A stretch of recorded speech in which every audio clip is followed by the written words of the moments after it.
Hello viewers, welcome to ఏకమైస్ academy. ఈరోజు మనం న్యూక్లియర్ టెక్నాలజీ పాయింట్ ఆఫ్ వ్యూలో యూస్ చేసే కొన్ని ఎలిమెంట్స్ని అప్లికేషన్ అనే డిఫరెంట్ ఫీల్డ్స్లో ఎలా ఉంటుందో తెలుసుకుందాం. సో మీకు ఏపీఎస్సీ గ్రూప్ 2 పాయింట్ ఆఫ్ వ్యూలో application of radio active substances అనేది ఇవ్వడం జరిగింది. సో దాని గురించి ఈ వీడియో. సో ఫస్ట్ అసలు ఇక్కడ మనకి రేడియో యాక్టివ్ ఐసోటోప్స్ అంటే ఏంటో తెలుసుకుందాం, రైట్? సో అసలు ఐసోటోప్ అంటే ఏంటో ఫస్ట్ తెలియాలి. ఫస్ట్ మనకి ఆటమ్ అనే దాంట్లో న్యూక్లియస్ ఉంటుంది. సో ఇది ఒక ఆటమ్ లోపల మనకి న్యూక్లియస్ ఉంటుంది. సో ఈ న్యూక్లియస్ లోపల మనకు ఉండేవి proton and neutron. So proton అంటే పాజిటివ్లీ ఛార్జ్, న్యూట్రాన్ అంటే నెగటివ్, అసలు ఏ ఛార్జ్ ఉండదు. ఈ రెండు న్యూక్లియస్ లో ఉంటాయి. వీటికి సరౌండింగ్ గా మనకి ఎలక్ట్రాన్స్ అనేవి బయట ఉంటాయి. సో ఎలక్ట్రాన్స్ అనేవి నెగటివ్లీ ఛార్జ్డ్ పార్టికల్స్. సో వీటిని సబ్ అటామిక్ పార్టికల్స్ అంటాం, రైట్? సో మరి ఇక్కడ ఆటమ్ యొక్క అటామిక్ నెంబర్ అంటే ఏంటి? ఆటమ్ యొక్క అటామిక్ నెంబర్ అంటే ఏంటి? సో అటామిక్ నెంబర్ అంటే మనకి నెంబర్ ఆఫ్ ప్రోటాన్స్ ఎన్ని ఉన్నాయి అనేది చెప్పేదే atomic number. Okay, so then మనకి మాస్ నెంబర్ అనేది ఉంటుంది ఆటమ్కి. మరి ఈ మాస్ నెంబర్ అంటే ఏంటి అంటే number of protons plus number of neutrons రెండింటిని కలిపితే మాస్ నెంబర్ అంటాం, రైట్? సో ఇక్కడ ఈ రెండు ఎందుకు అంటే ఐసోటోప్ అనే కాన్సెప్ట్ అర్థం చేసుకోవడానికి ఇవి ఇంపార్టెంట్. సో ఫర్ ఎగ్జాంపుల్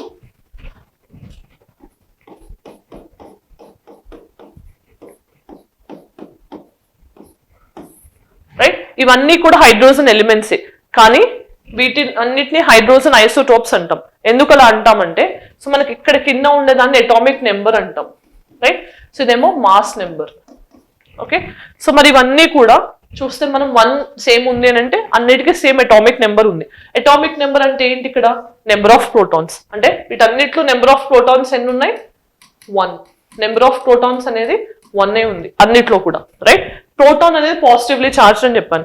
మరి ఇన్ని ప్రోటాన్స్ ఉంటే అన్ని నెగటివ్ ఛార్జ్డ్ పార్టికల్స్ ఉండాలి కదా, ఎందుకంటే అట్రాక్షన్ రిపల్షన్ ప్రాపర్ గా జరగాలంటే నెంబర్ ఆఫ్ ప్రోటాన్స్ ఎన్ని ఉంటాయో బై డిఫాల్ట్ ఎలక్ట్రాన్స్ కూడా అన్నే ఉంటాయి ప్రతిసారి, రైట్? సో అది సెట్ అయిపోయింది. మరి ఇక్కడ పైన చూడండి 1 ఉంది, 2 ఉంది, 3 ఉంది, అంటే అది మాస్ నెంబర్. మాస్ నెంబర్ లో ఏంటి? ప్రోటాన్స్ అండ్ న్యూట్రాన్స్ రెండు ఉన్నాయి. ఇక్కడ ఆల్రెడీ ప్రోటాన్ ఒకటి ఉంది ప్రతి దాంట్లో తెలిస్తే ఆ ఎక్స్ట్రా ఉన్న ఎలిమెంట్స్ ఏమవుతాయి? న్యూట్రాన్స్ అవుతాయి. సో దీంట్లోనేమో మనకి న్యూట్రాన్ ఒకటి ఉంది, ప్రోటాన్ ఒకటి ఉంది. ఇక్కడ న్యూట్రాన్ అసలు లేదు, ఎందుకంటే ప్రోటాన్ ఒకటి ఉంది, పైన కూడా ఒకటే ఉంది అంటే న్యూట్రాన్ 0. మరి ఇక్కడ న్యూట్రాన్ ఒకటి, ప్రోటాన్ ఒకటి, దీనికి అండ్ దీనికి న్యూట్రాన్ 2, ప్రోటాన్ ఒకటి, రైట్? వీటన్నిటిని హైడ్రోజన్ ఐసోటోప్స్ అంటాం. ఇదేమో హైడ్రోజన్, దీన్ని డ్యూటీరియం అంటాం, దీన్ని ట్రిషియం అంటాం, రైట్? సో ఇవన్నీ కూడా హైడ్రోజన్ ఐసోటోప్స్. సో ఐసోటోప్ అంటే ఏంటి? ఏ ఎలిమెంట్ కి అయితే సేమ్ అటామిక్ నెంబర్ ఉండి డిఫరెంట్ మాస్ నెంబర్ ఉంటుందో దాన్ని మనం ఐసోటోప్ అంటాం. ఇలా ఐసోటోప్స్ లో రేడియో యాక్టివ్ ఐసోటోప్స్ ఉంటాయి. ఐసోటోప్స్ అంటే ఏంటి? మరి రేడియో యాక్టివ్ ఐసోటోప్స్ అంటే ఏంటి? సో ఫస్ట్ మనం రేడియో యాక్టివ్ ఐసోటోప్స్ అంటే ఏంటి? ఏ ఎలిమెంట్స్ నుంచి రేడియో యాక్టివిటీ అనేది రిలీజ్ అవుతూ ఉంటుందో ఆ ఐసోటోప్స్ ని రేడియో యాక్టివ్ ఐసోటోప్స్ అంటాం. అసలు ఫస్ట్ ఇక్కడ ఏంటి అంటే మనకు ఒక ఆటమ్ లో న్యూక్లియస్ నెంబర్ అనేది మారుతూ ఉంటుంది. ఇందాక మనం చూసినట్టు హైడ్రోజన్ 1, 2, 3లో న్యూక్లియస్ నెంబర్ మారుతోంది కాబట్టి న్యూట్రాన్స్ నెంబర్ అనేది మనకి. సో దానివల్ల ఏమవుతుంది? ఆ ఆటమ్ అనేది అన్స్టేబుల్ అవుతూ ఉంటుంది. అంటే ఉండాల్సిన అన్ని న్యూట్రాన్స్ లేకుండా కొన్ని న్యూట్రాన్స్ రిమూవ్ అయిపోయాయి ఆ ఎలిమెంట్ నుంచి అంటే అది అన్స్టేబుల్ అవుతుంది అనమాట. ఓకే, సో అన్స్టేబుల్ అవుతుంది, న్యూట్రాన్ అనేది దాని నుంచి రిమూవ్ అయితే. మరి అన్స్టేబుల్ అయిన ఆటమ్ ఏంటి? మళ్ళీ స్టేబుల్ అవ్వాలని ట్రై చేస్తూ ఉంటుంది. ఆ ప్రాసెస్ లో ఏం చేస్తుంది? అది డికే అవుతూ ఉంటుంది అనమాట. సో అన్స్టేబుల్ ఆటమ్ ఏదైతే ఉంటుందో అది డికే అయ్యి స్టేబుల్ ఆటమ్ గా మారడానికి ట్రై చేస్తూ ఉంటుంది. అలాంటి వాటిని మనం ఏమంటాం? రేడియో యాక్టివ్ ఐసోటోప్స్ అంటాం, రైట్? సో మరి రేడియో యాక్టివ్ ఐసోటోప్స్ అనేది అర్థమైంది కదా. సో ఈ రేడియో యాక్టివ్ ఐసోటోప్స్ అనేవి మనకి డిఫరెంట్ అప్లికేషన్స్ ని కలిగి ఉన్నాయి. ఆ అప్లికేషన్ ఓరియంటెడ్ గా మిమ్మల్ని క్వశ్చన్స్ అడిగే ఛాన్స్ ఉంది. సో ఇప్పుడు డిఫరెంట్ ఫీల్డ్ వైజ్ చూద్దాం. First medicine. మెడిసిన్ అంటే ఏంటి? మనం కొన్ని డయాగ్నోసిస్ చేయాలి, అంటే ఎక్కడ ఏ ప్రాబ్లం ఉందని ఫస్ట్ ఐడెంటిఫై చేయాలి, తర్వాత ట్రీట్మెంట్ చేయాలి. మరి ఇలాంటి వాటిల్లో మెడిసిన్ లో ఎలాంటి రేడియో యాక్టివ్ ఐసోటోప్స్ ని యూజ్ చేస్తున్నాం అనేది తెలుసుకుందాం. సో ఫస్ట్ డయాగ్నోస్టిక్స్ లో న్యూక్లియర్ ఇమేజింగ్, అంటే మనకి ఎప్పుడైనా బోన్ ఫ్రాక్చర్ అయినప్పుడు ఎక్కడ బోన్ ఫ్రాక్చర్ అయింది, ఎంత ఫ్రాక్చర్ అయింది, ఇవన్నీ తెలుసుకోవాలంటే ఏంటి? ప్రాపర్ స్కానింగ్ దొరకాలి. అలాంటప్పుడు ఏం చేస్తాం? ఇక్కడ చూడండి, technetium 99M. So technetium 99M అనేది ఒక రేడియో యాక్టివ్ ఐసోటోప్. దాన్ని ఎక్కడ యూజ్ చేస్తారు? ఇమేజింగ్ ఆఫ్ ద బోన్స్ కానీ హార్ట్ కానీ అదర్ ఆర్గాన్స్ ని మనం ప్రాపర్ గా స్కాన్ చేసి ఇమేజ్ చేయాలన్నప్పుడు ఈ రేడియో యాక్టివ్ ఐసోటోప్ ని యూజ్ చేస్తారు. దీని నేమ్ గుర్తుపెట్టుకోవాలి. Then iodine 123. అయోడిన్ అనగానే మనం బాగా గుర్తుండాల్సింది ఏంటి అంటే థైరాయిడ్ రిలేటెడ్ ప్రాబ్లమ్స్ అన్నిటికీ అయోడిన్ ఐసోటోప్ ని యూజ్ చేస్తారు.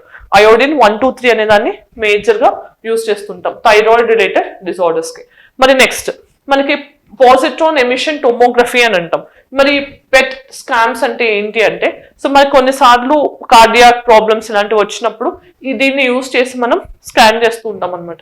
ఇక్కడ ఏం యూజ్ చేస్తారు అని అంటే ఫ్లోరిన్ 18 అనే ఐసోటోప్ ని యూజ్ చేసి క్యాన్సర్ యొక్క అల్సర్ ట్యూమర్ ఎంత ఉంది అని తెలుసుకోవడానికి కానీ న్యూరోలాజికల్ ప్రాబ్లమ్స్ ని డిటెక్ట్ చేయడానికి కార్డియాక్ కండిషన్స్ తెలుసుకోవడానికి ఫ్లోరిన్ 18 ఐసోటోప్ ని యూజ్ చేస్తుంటాం. దాంతో పాటు ట్రీట్మెంట్ పాయింట్ ఆఫ్ వ్యూలో క్యాన్సర్ అనగానే కోబాల్-60 గుర్తు రావాలి. సో కోబాల్-60 అనే ఐసోటోప్ ని క్యాన్సర్ ట్రీట్మెంట్స్ లో వాడతాం రేడియోథెరపీస్ లో భాగంగా. And iodine, so already iodine చూసాం. 123 ఒకటి, 131 ఒకటి, ఇవన్నీ ఐసోటోప్స్ అనమాట. ఇవన్నీ కూడా థైరాయిడ్ రిలేటెడ్ ప్రాబ్లమ్స్ ని ట్రీట్ చేయడానికి యూజ్ చేస్తారు. దెన్ పాలియేటివ్ కేర్ అంటే ఏంటి, మనకు ట్రీట్మెంట్ తర్వాత లేకపోతే పెయిన్ తగ్గించడానికి యూజ్ చేసే వాటిని పాలియేటివ్ కేర్స్ అంటాం. మరి పెయిన్ తగ్గడానికి ఏం చేస్తారు, స్ట్రాన్షియం 89 అండ్ సమారియం 153 వీటిని పాలియేటివ్ కేర్స్ లో యూజ్ చేస్తాం. అంటే సర్జరీ తర్వాత పెయిన్ తగ్గాలన్నా క్యాన్సర్ ట్రీట్మెంట్ లో వచ్చే పెయిన్ తగ్గించాలన్నా కానీ ఇలాంటి ఐసోటోప్స్ ని యూజ్ చేస్తారు. తర్వాత స్టెరిలైజేషన్, మనం జనరల్ గా మెడికల్ ఎక్విప్మెంట్స్ అన్ని కూడా జాగ్రత్తగా ఉంచాలి, లేకపోతే ఏమవుతుంది కంటామినేషన్ అవ్వచ్చు, అదే స్ప్రెడ్ అయ్యే ఛాన్స్ ఉంటుంది. సో స్టెరిలైజేషన్ చేయడానికి జనరల్ గా కోబాల్-60 ని యూజ్ చేస్తారు. మెడికల్ డివైసెస్ ని స్టెరిలైజ్ చేయడానికి యూజ్ చేసే ఐసోటోప్ ఏంటి, కోబాల్-60. దెన్ అగ్రికల్చర్ పాయింట్ ఆఫ్ వ్యూలో ఏంటి, సో పెస్ట్ రాకుండా డిసీజ్ రాకుండా లేకపోతే క్రాప్ ఈల్డ్ పెంచడానికి మనం రేడియో యాక్టివ్ ఐసోటోప్స్ ని యూజ్ చేస్తూ ఉంటాం అనమాట. సో క్రాప్ వెరైటీస్ ని పెంచడానికి మ్యూటేషన్ బ్రీడింగ్ జరగడానికి ఏం యూజ్ చేస్తారు, కోబాల్ట్-60. దీనివల్ల ఏమవుతుంది, డిసీజ్ రెసిస్టెన్స్ తో పాటు హై ఈల్డింగ్ క్రాప్ వెరైటీస్ కూడా వస్తాయి మనకి. దెన్ పెస్ట్ కంట్రోల్ చేయడానికి స్టెరైల్ ఇన్సెక్ట్ టెక్నిక్ అనేది యూజ్ చేస్తాం. దీంట్లో కూడా మనకి మేల్ ఇన్సెక్ట్స్ ని స్టెరిలైజ్ చేసి అంటే పాపులేషన్ ఇంకా పెరగకుండా ఉండడానికి కోబాల్ట్-60 అనే దాన్ని యూజ్ చేస్తూ ఉంటాం. Then fertilizer usage point of వ్యూలో నైట్రోజన్ 15. సో ఫెర్టిలైజర్స్ అనగానే మనకి నైట్రోజన్, ఫాస్ఫరస్, పొటాషియం గుర్తు రావాలి కదా. నైట్రోజన్ 15 ఐసోటోప్ యూజ్ చేస్తాం. దానివల్ల ఎంత ఎఫిషియెంట్ గా ఫెర్టిలైజర్స్ అబ్జార్బ్ అవుతున్నాయని తెలుస్తుంది. తర్వాత ఫుడ్ ప్రిజర్వేషన్ లో భాగంగా ఇర్రేడియేషన్ అంటాం. అంటే స్టోరేజ్ ఫుడ్స్ కానీ ప్రాసెస్డ్ ఫుడ్స్ లో షెల్ఫ్ లైఫ్ ఎక్కువ ఉండాలనే రీజన్ కి మనకి ఏమవుతుందంటే బ్యాక్టీరియా, వైరస్ గ్రో అవుతూ ఉంటాయి ఫుడ్ లో, మనకు అవి తెలియదు. కానీ అలాంటి వాటిని చంపడానికి అంటే కిల్ చేయడానికి స్టెరిలైజేషన్ ప్రాసెస్ లో ఇర్రేడియేషన్ అనేది చేస్తారు. దాంట్లో కోబాల్ట్-60 కానీ సీజియం 137 కానీ యూజ్ చేస్తూ ఉంటారు, right. Then industry point of వ్యూలో ఏంటి, మ్యానుఫ్యాక్చరింగ్ ప్రాసెస్ ఎఫిషియన్సీతో పాటు సేఫ్టీ కానీ క్వాలిటీ కానీ ఎన్షోర్ చేయడానికి మనం డిఫరెంట్ రేడియో యాక్టివ్ ఐసోటోప్స్ ని యూజ్ చేస్తుంటాం. దాంట్లో ఫస్ట్ నాన్ డిస్ట్రక్టివ్ టెస్టింగ్ అనేది ఒకటి. మరి దీంట్లో ఏంటి, మనం జనరల్ గా డీకే అయ్యే ప్రాసెస్ లో ఆల్ఫా, బీటా, గామా రేస్ అనేవి ఎమిట్ అవుతూ ఉంటాయి. ఆల్ఫా, గామా రేడియోగ్రఫీలో మనం ఇర్రేడియం 192, కోబాల్ట్-60 వీటిని యూజ్ చేసి మెషిన్స్ ని ఇన్స్పెక్ట్ చేస్తాం అనమాట.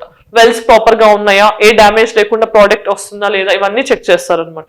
Then process control, tracer studies అంటాం. దీన్ని అంటే ఏంటి, మనకి ఇక్కడ సోడియం 24 లాంటివి యూజ్ చేసి అసలు మొత్తం పైప్ లైన్స్ కరెక్ట్ గానే ఉన్నాయా, ఏదైనా లీక్ ఉందా, ఫ్లూయిడ్ ఫ్లో ఉందా, ఇవన్నీ కూడా తెలుసుకోవడానికి యూజ్ చేస్తారు. తర్వాత థిక్నెస్ డెన్సిటీ మెజర్మెంట్ అంటే beta radiation, alpha, beta, gamma rays అనుకున్నాం కదా. సో ఈ రేడియేషన్ అనే దాన్ని తెలుసుకోవడానికి స్ట్రాన్షియం 90 అండ్ క్రిప్టాన్ 85 ని యూజ్ చేస్తారు. దానివల్ల ఏమవుతుంది, పేపర్, ప్లాస్టిక్, మెటల్ షీట్స్ ని థిక్నెస్ ఎలా ఉంది ఏంటని తెలుసుకోవడానికి ఒక డెన్సిటీ పాయింట్ ఆఫ్ వ్యూలో ఇది ఒక టెస్ట్. తర్వాత స్టెరిలైజేషన్ అండ్ సేఫ్టీ. స్టెరిలైజేషన్ అనగానే కోబాల్ట్-60 ఇది మనం ఇందాక already health care point of view చూసాం. సో మనకి మెడికల్ ఎక్విప్మెంట్ ని స్టెరిలైజ్ చేయడానికి కూడా కోబాల్ట్-60 ని యూజ్ చేస్తుంటారు. Then energy point of view, మనకి ఎనర్జీ అంటే especially nuclear fuels point of వ్యూలో న్యూక్లియర్ ఎనర్జీ గుర్తొస్తుంది. సో దాంట్లో మనం యూజ్ చేసే కామన్ గా ఏంటి, యురేనియం 235 అనేది ఫిస్సైల్ ఎలిమెంట్. ఫిస్సైల్ అంటే ఏంటి, ఏదైతే ఫిషన్ రియాక్షన్ ని ట్రిగర్ చేయగలుగుతుందో దాన్ని ఫిస్సైల్ ఎలిమెంట్ అంటాం. యురేనియం 235 ఒకటి, ప్లూటోనియం 239 ఒకటి. సో ఇవి ఎక్కువగా యూజ్ చేస్తుంటాం ఐసోటోప్స్. దాంతో పాటు radio isotope thermo electric generators అంటాం. అంటే ఇవి నార్మల్ గా బ్యాటరీస్ లాగా వర్క్ చేస్తాయి. సో స్పేస్ లో కానీ డిఫెన్స్ లో కానీ వీటిని యూజ్ చేసి న్యూక్లియర్ ఎనర్జీ ద్వారా ఎలక్ట్రిసిటీ సప్లై వచ్చేలా చేస్తారు. సో దాంట్లో మనం ప్లూటోనియం 238 ని ఎక్కువగా యూజ్ చేస్తూ ఉంటాం isotopes. Then environmental point of వ్యూలో ఎక్కడ యూస్ చేస్తాము అంటే ట్రేసర్ టెక్నిక్స్. ట్రిషియం అంటే ఏంటి? హైడ్రోజన్ థర్డ్ ఐసోటోప్ చూసాం కదా, సో అది కార్బన్-14. ఈ రెండింటిని కూడా పొల్యూటెంట్స్ కానీ ఎన్వైరన్మెంటల్ పాయింట్ ఆఫ్ లో గ్రౌండ్ వాటర్ ఫ్లో ప్రాపర్ గా ఉందా లేదా యూస్ చేయడానికి తెలుసుకుంటాం. Dating techniques, so carbon fourteen technique C14 అంటాం కదా, అంటే ఏంటి? జియోలాజికల్ రాక్స్ కానీ మనకి ఏన్షియంట్ ఫాసిల్స్ ఏమైనా దొరికితే వాటి టైం లైన్ ఎంత, వాటి ఏజ్ ఎంత అని అసెస్ చేయడానికి C14 డేటింగ్ వాడుతుంటాం మనం, రైట్? సో C14 అనేది అన్స్టేబుల్ ఎలిమెంట్, అది C12 గా మారాలి. సో స్టెబిలిటీ కోసం ఏం చేస్తుంది? న్యూట్రాన్స్ నుంచి అది ఎక్సెస్ న్యూట్రాన్స్ ని తీసేస్తూ డీకే అవుతూ మనకి స్టేబుల్ ఎలిమెంట్ అవుతూ ఉంటుంది. ఇక్కడ తర్వాత యురేనియం సిరీస్ డేటింగ్ అని కూడా అంటాం. యురేనియం ని కూడా యూస్ చేసి డేటింగ్ అనేది చేస్తూ ఉంటారు. Then applications in research. So biological research point of లో ఐసోటోప్స్ ని ఎలా యూస్ చేస్తారు అని అంటే కార్బన్-14 తో పాటు phosphorus-32 ని కూడా యూస్ చేసి మాలిక్యులర్ లెవెల్లో సెల్యులార్ లెవెల్లో ప్రాసెస్ అనేది ఎలా ఉంది, బయోలాజికల్ డెవలప్మెంట్స్ ఎలా జరుగుతున్నాయని తెలుసుకుంటారు. దాని తర్వాత material sciences, so structural properties ఎలా ఉన్నాయి, దాంతో పాటు బిహేవియర్ ఆఫ్ ద మెటీరియల్స్ ఎలా ఉందని తెలుసుకోవడానికి కూడా మనం వేరియస్ ఐసోటోప్స్ ని యూస్ చేస్తుంటాం. దెన్ స్పేస్ ఎక్స్ప్లోరేషన్స్ లో ఎలా యూస్ చేస్తారు అంటే మనం పంపించే స్పేస్ క్రాఫ్ట్స్ కానీ లాంచ్ వెహికల్స్ ని కానీ ఎనర్జీ సప్లై చేయడానికి ఐసోటోప్స్ ని యూస్ చేస్తారు. ఫర్ ఎగ్జాంపుల్ వోయేజర్ మిషన్ లో కానీ మార్స్ రోవర్స్ లో కానీ ఇలాంటి వాటిలో ప్లూటోనియం-238 ని యూస్ చేసి వాటికి బ్యాటరీ ద్వారా ఎనర్జీని ప్రొవైడ్ చేస్తున్నారు. అంటే రేడియో యాక్టివ్ అంటే న్యూక్లియర్ బ్యాటరీస్ యూస్ చేస్తున్నారు. స్పేస్ రేడియేషన్ ని మానిటర్ చేయడానికి కూడా వేరియస్ ఐసోటోప్స్ ని యూస్ చేస్తూ ఉంటారు. తర్వాత nuclear weapons defence point of వ్యూలో, సో మనం న్యూక్లియర్ బాలిస్టిక్ మిసైల్స్ ని డిప్లాయ్ చేస్తాం. అలాంటి వాటిల్లో యురేనియం-235, ప్లూటోనియం-239 రెండు ఫిసైల్ ఎలిమెంట్స్, సో ఇవి ఉంటాయి. దాంతో పాటు detection system, so radio isotopes ని అంటే ఎనిమీ రాడార్స్ నుంచి మనకి ఏదైనా వస్తున్నాయా ఇలాంటివి తెలుసుకోవడానికి కూడా రేడియో యాక్టివ్ ఐసోటోప్స్ ని యూస్ చేస్తూ ఉంటారు. మరి ఇవన్నీ మీకు బ్రీఫ్ గా క్విక్ గా అర్థం చేసుకోవడానికి ఇక్కడ ఒక టేబుల్ లాగా ఇచ్చాను. సో ఏ ఐసోటోప్ మేజర్ గా దేనికోసం వాడతాము అనేది మీరు ఈ టేబుల్లోంచి క్విక్ గా రివైజ్ చేసుకోవచ్చు. సో ఇది మీకు హెల్ప్ అవుతుంది అని ఎక్స్పెక్ట్ చేస్తున్నాను. సో ఈరోజు ప్రాక్టీస్ క్వశ్చన్ చూసే ముందు మనం అడ్వాంటేజెస్ ఏంటి, డిసడ్వాంటేజెస్ ఏంటి అనేది కూడా తెలుసుకుందాం. అడ్వాంటేజెస్ విషయంలో చూస్తే కనుక నాన్ ఇన్వేసివ్ డయాగ్నోస్టిక్ టూల్స్ గా చెప్పొచ్చు. అంటే ఇవి యాక్యురేట్ గా మెడికల్ ఇమేజింగ్ ఇస్తాయి, సర్జరీ లేకుండానే మనం ముందే క్లియర్ గా డయాగ్నోస్ చేయడానికి హెల్ప్ చేస్తాయి. దాంతోపాటు ఎఫిషియెంట్ గా, సో ఎక్కువ ఎనర్జీ ఎఫిషియన్సీతో మనకి ఇవి ఆపరేట్ అవుతాయి. And long term solutions, so Voyager mission అనేది ఎప్పుడో 1970s లో లాంచ్ చేశారు, కానీ ఇప్పటికీ కూడా అది ఫంక్షనల్ గా ఉంది అని అంటే దాని యొక్క ఎనర్జీ సపోర్ట్, దాంతో పాటు వెర్సిటాలిటీ, దీన్ని ఎలా అయినా యూస్ చేయొచ్చు. మెడిసిన్ లో యూస్ చేయొచ్చు, అగ్రికల్చర్ లో యూస్ చేయొచ్చు, హెల్త్ లో యూస్ చేయొచ్చు, ఎక్కడైనా యూస్ చేయొచ్చు. ఆ ఫ్లెక్సిబిలిటీ ఉంటుంది. మరి నెగిటివ్ ఇంపాక్ట్స్ ఏంటి?